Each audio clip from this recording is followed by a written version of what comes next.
7 ಶನಿ ಮುಗಿಯೋದು ಯಾವಾಗ, ಅಥವಾ ಮುಗಿಯುವಂತ ಸಂದರ್ಭದಲ್ಲಿ ಏನಾದರೂ ಒಳಿತಾಗುವ ಚಾನ್ಸಸ್ ಇದೆಯಾ, ಅಥವಾ ಕೆಡುಕೆ ಆಗುವಂತ ಚಾನ್ಸಸ್ ಇದೆ ಇನ್ನೂ ಕೂಡ? ಹೇಗೆ ಈ 7 ಶನಿ ಮುಗಿಯುವುದು 29 ಮಾರ್ಚ್ 2025ಕ್ಕೆ ಶನಿ ಮೀನ ರಾಶಿಗೆ ಪ್ರವೇಶ ಆಗುತ್ತೆ. ಮಕರ ರಾಶಿಗೆ 7 ಶನಿ ಮುಗೀತು. ಇದು ಒಂದು ಭಾಗದಲ್ಲಿ ಇಟ್ಕೊಳ್ಳುವ.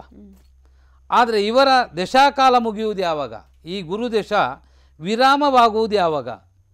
ಎರಡೂ ಒಂದು ಗೋಚಾರವು ದಶಾಕಾಲವು ಎರಡು ಸೇರಿಸಿ ಒಂದು ವ್ಯಕ್ತಿಗೆ ಪ್ರಾಪ್ತವಾಗುವ ಶುಭ ಅಶುಭಾದಿಗಳು. ನೋಡಿ, ಇಲ್ಲಿ 24/4/2025ಕ್ಕೆ ಗುರುದಶ ಕುಜಭುಕ್ತಿ ಎಂಡ್ ಆಗ್ತಾ ಇದೆ.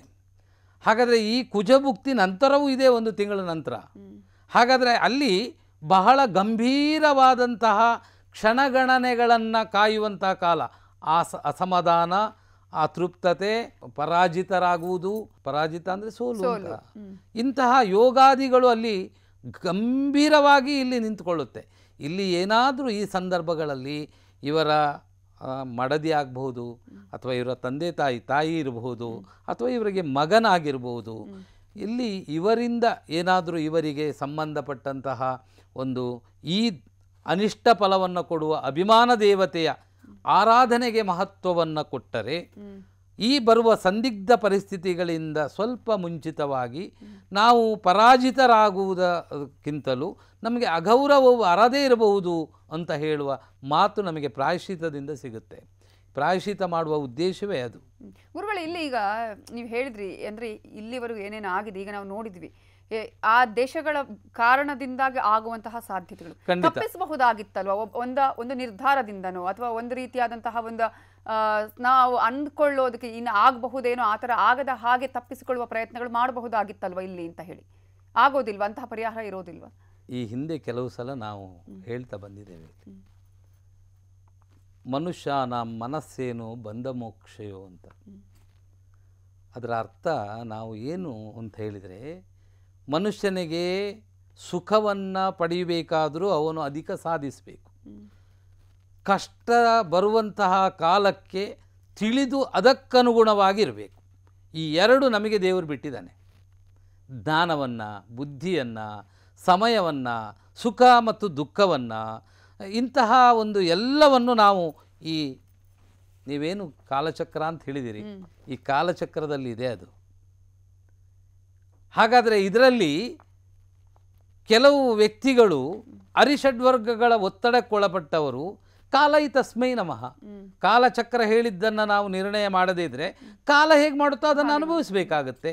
ಹಾಗಾಗಿ ಅದು ಯಾರಿಗೂ ಒಬ್ಬರಿಗಾಗಿ ಹೇಳುವ ಮಾತಲ್ಲ, ಇದು ನಾವು ಎಲ್ಲರಿಗೂ ಇದು ಅನ್ವಯಿಸುವಂತಹ ಶಬ್ದ ಅಂತ ಹೇಳಿದರೆ, ನಾವು ಯಾವ ಸಂದರ್ಭದಲ್ಲಿ ನಮ್ಮನ್ನು ನಾವು ಹೇಗೆ ತೊಡಗಿಸಿಕೊಳ್ಬೇಕು, ಇದು ಮಹತ್ವವಾದ ಪ್ರಥಮ ಪರಿಹಾರ. ನಂತರ ನಮಗೆ ನಮ್ಮ ಜನನ ಕಾಲದಲ್ಲಿ ನಮಗೆ ಕೊಡುವ ಗ್ರಹಗಳ ದೋಷಗಳನ್ನು ಪರಿಮಾರ್ಜನೆ ಮಾಡುವ ದಾರಿ ಗುರುಗಳ ಮಾತಿಗೆ ನಂಬಿಕೆ ಇಟ್ಟುಕೊಂಡು, ನಮಗೆ ನಾ ಗುರೋರ್ ಅಧಿಕ ಅಂತ ಹೇಳುವಂಥ ಶಬ್ದವನ್ನು ಮಾನಸಿಕವಾಗಿಟ್ಟರೆ ಇಂತಹ ಸಮಯಗಳಿಂದ ಮುಕ್ತವಾಗ್ಬೋದು. ನೋಡಿ, ಇದೆಲ್ಲ ಸ್ವಯಂಕೃತವಾದಂತಹ ನಿರ್ಣಯದಲ್ಲಿ ಬಂದಂಥ ಸಮಸ್ಯೆಗಳು.